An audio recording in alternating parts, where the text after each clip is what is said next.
నిన్న మన వాళ్ళు కొంతమంది రిపోర్ట్లు వస్తే చూపించిన 1 కోటి పుస్తకాలు ప్రింట్ చేశారు 5 లాంగ్వేజ్ల్లో భగవద్గీత అని. 50 కోట్లు ఖర్చు పెట్టారు దానికి.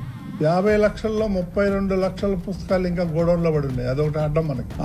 ఆ భగవద్గీతలో చూస్తే ఎవడు మొహాన్ని వస్తారు, అందులో ఏమీ లేదు. భగవద్గీతను మొన్న బోర్డు సమావేశంలో ఇసేసినాడు. ఎందుకు మేము ప్రింట్ చేశామని అది కూడా మాట్లాడినాడు. భగవద్గీత ఉచ్చరించాలన్న తెలుసునా నీకు? ఒక్క శ్లోకమన్నా భగవద్గీతను చెప్పగలవా నాయుడు నువ్వు? భగవద్గీతలో అవినీతి జరిగింది అనేటువంటి మాటలు మాట్లాడుతున్నాడు. ఆ పుస్తకం ఎందుకు మొన్న ఇసిరేసినాడంటే అందులో నేనున్నప్పుడు తీసుకున్నటువంటి నిర్ణయం అది. ప్రింట్ ఆ తర్వాత అయింది, ఆ సమయంలో ఎన్నికల సమయంలో.